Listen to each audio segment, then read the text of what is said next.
Bienvenue chers étudiants dans cette nouvelle vidéo.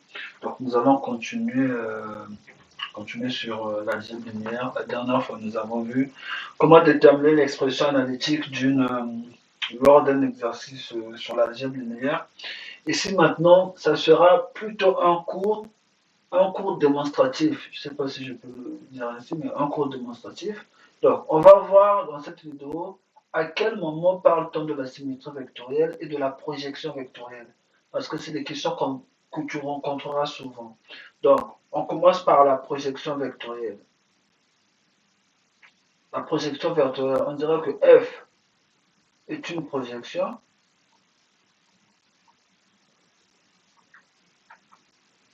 vectorielle si et seulement si F rond F de I égale à F de I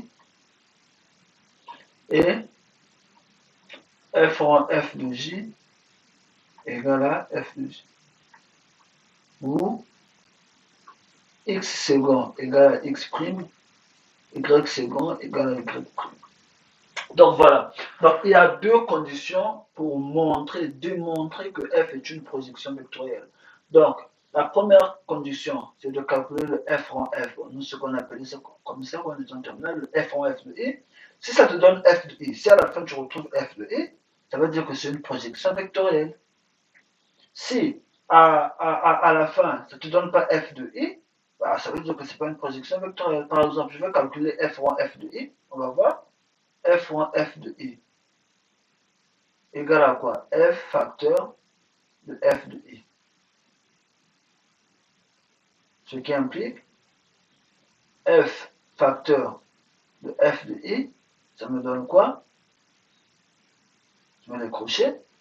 Ça va me donner f facteur. Je remplace f de i, c'est quoi? C'est 3 cinquièmes de i plus 4 cinquièmes de j.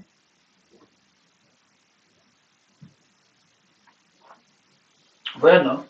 C'est un endomorphisme. Donc, je suis parti.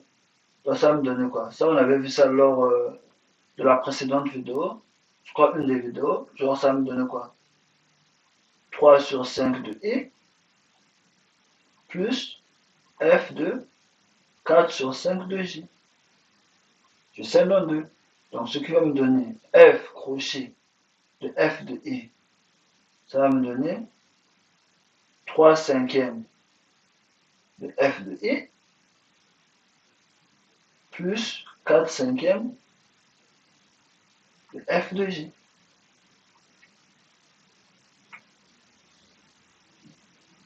Vous voyez, non? Donc, arrivé ici, qu'est-ce que je vais maintenant faire? Je vais encore remplacer. Je remplace f de i et f de j. Donc, j'aurai f de i égale à 3 cinquièmes de i, 3 cinquièmes de i, 3 cinquièmes de f de i, pardon, 3 cinquièmes de f de i,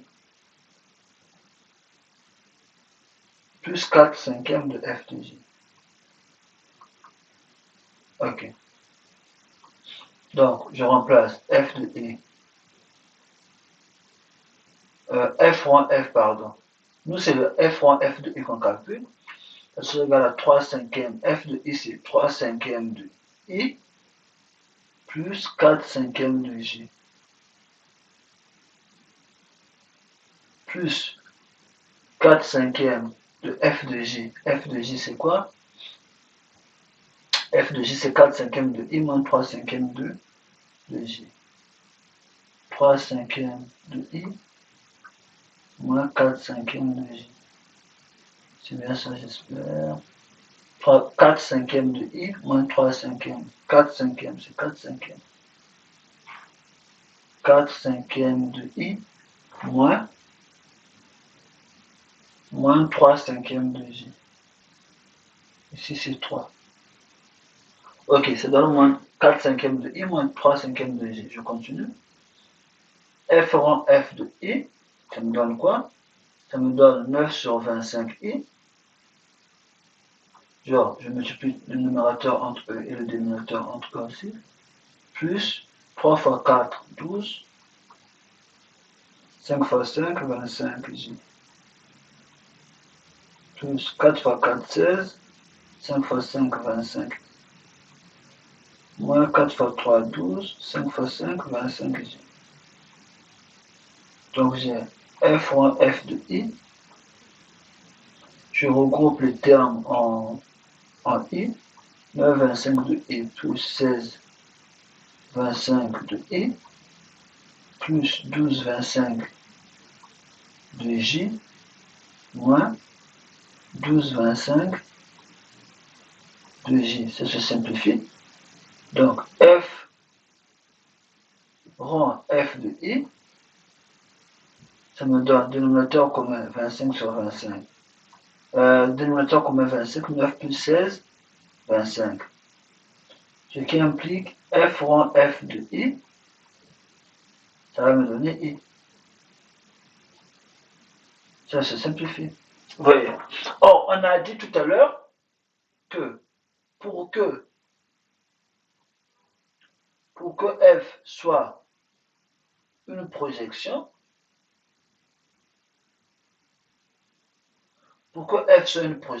il faut que